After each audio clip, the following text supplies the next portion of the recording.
Mesdames et messieurs, chers invités, en vos rangs, qualité et titres, tout protocole observé. Je voudrais d'abord vous remercier très chaleureusement d'avoir répondu à mon appel, celui de la nation et de l'État, ce qui témoigne de l'intérêt certain que nous portons tous à l'égard de notre pays, dont nous avons la responsabilité de chérir, de défendre et de maintenir dans la paix et la prospérité pour les générations actuelles et futures. Mes chers compatriotes, la Guinée est le fruit de son histoire. Dans le processus de construction des États-nations, aucun pays n'a connu une trajectoire lunaire. Ainsi, à l'instar des autres nations, la Guinée a aussi son passé, lequel passé a été une source de gloire à bien des égards, et par endroits les moments de douleur, de difficultés et d'hésitation. Après toutes ces années où des violences de toutes sortes se sont abattues sur nous, à partir de ce 22 mars, nous chercherons du tréfonds de nos âmes la force qui nous permettra de nous regarder en face, bien en face, pour dire ce que nous nous sommes infligés. Nous nous sommes assez regardés en ennemis. Trop de défiance, remontant mille et une souffrances, trop de méfiance, enfantant des rigoles, des larmes passées sous silence. Mes chers compatriotes, durant toute cette décennie, nous n'avons pas cessé de nous faire du mal. Des soleils pâles ont succédé des nuits sans étoiles. Il est temps de s'arrêter un instant et de purifier notre ciel. Il y a tant de beauté à y inscrire. Et vous êtes, nous sommes tous les dépositaires de cette lumière léguée par nos ancêtres et qu'il faut préserver. C'est vers ceci que je tends chaque jour mes modestes mains afin de recueillir leurs bénédictions pour avoir la force et l'humilité de vous servir dans l'unité. L'unité de notre pays est la pierre de mon action. Je vous l'ai dit le 5 septembre 2021, je vous ai fait la promesse de porter à bout des bras cette volonté, notre aspiration de pardon et de rassemblement. C'est rassembler pour avancer, c'est retrouver pour pleurer, ensemble, parce que nos armes sont communes, parce que nos blessures sont communes, nos colères tout aussi communes. Mes chers compatriotes,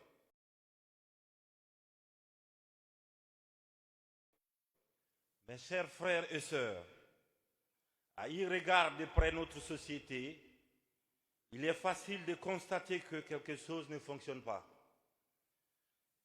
Aujourd'hui, c'est une évidence de relever que notre vivre ensemble est fortement entamé. Le tissu social fragilisé, les causes de cet état de fait sont multiples et complexes. Cependant, un effort se situe. Les responsabilités s'imposent enfin à nous tous. Partant de ce constat, j'ai tenu à l'organisation de ces assises nationales, dénommées Journée de vérité et pardon, pour ainsi donner une occasion historique et unique aux Guinéens de se regarder en face, bien en face, les yeux dans les yeux, et de se parler franchement, à cœur ouvert cette fois-ci.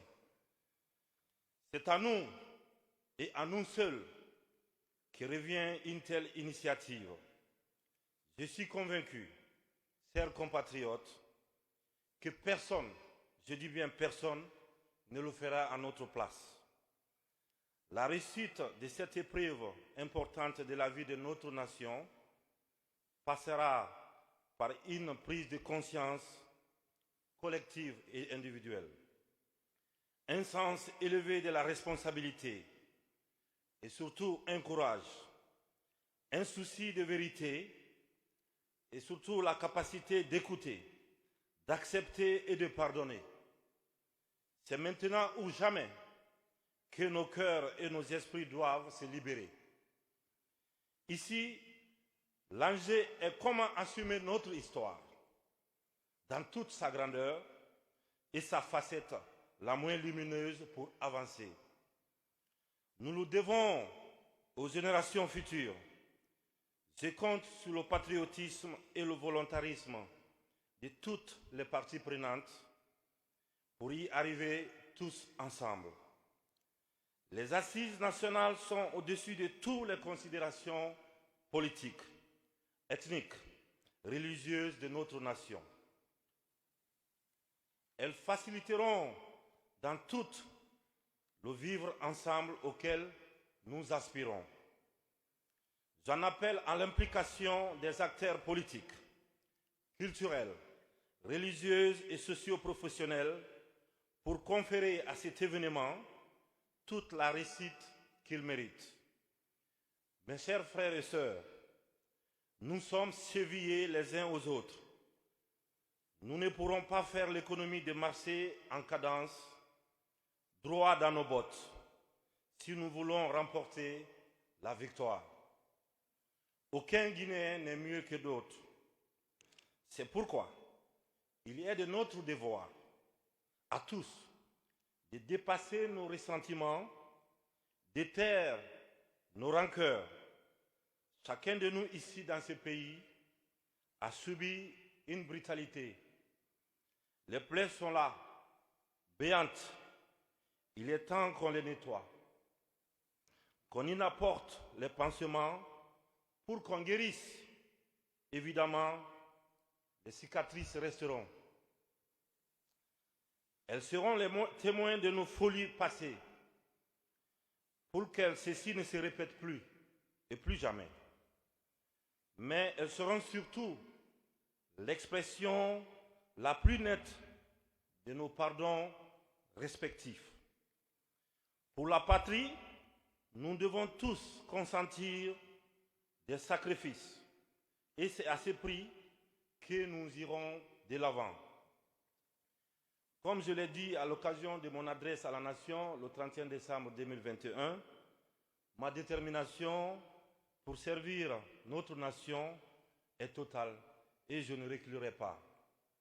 Un de mes combats à la tête de notre pays est d'offrir à ses prochains dirigeants une nation rassemblée, unie, forte et prospère.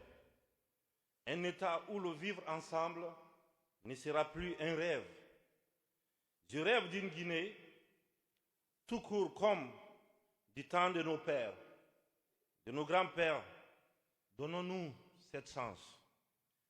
Chers compatriotes, mes chers frères et sœurs, vous dont le corps, le cœur, les âmes ont subi tant de violences gratuites, vous dont les maisons ont résonné de tant de deuils injustes, vous dont les quartiers ont souvent retenti de la glaçante indifférence, vous sœurs et frères, mères et pères, tantes, oncles, de destinées partagées, du haut de cette tribune, je demande à chacun d'écouter le mal de son voisin, de s'offrir à soi-même et aux autres dans la transparence et la vérité. La vérité, oui, la vérité, celle qui donne tout leur sens à ces assises nationales. La vérité, celle qui procède toute entreprise de réconciliation. La vérité, celle qui est synonyme de repentir, de reconnaissance de nos torts. C'est elle, cette vérité-là, après tellement d'affrontements et de luttes stériles, c'est elle qui dicte mes décisions, comme celle qui nous a réunis à l'occasion de nos assises. Cette vérité-là nous demande, et si on s'écoutait maintenant, et si on se parlait à présent, ces journées de pardon et de vérité s'étaleront sur 6 semaines. J'ai instruit le Premier ministre, chef du gouvernement, de mettre en place un comité national des assises pour coordonner l'ensemble des activités durant cette période. De ce 22 mars 2022 au 29 avril, je n'ai pas de doute qu'on s'écoutera et qu'on se parlera enfin. On s'exprimera parce qu'il est venu le temps des paroles patriotiques, libératrices, réparatrices, des discussions apolitiques et émancipatrices.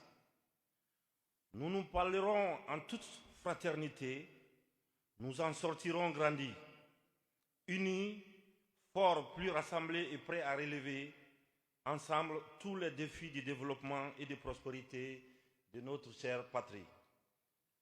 Souhaitons-nous les uns et les autres de belles assises, porteuses d'une paix durable, féconde d'amour dans nos cœurs et dans nos âmes.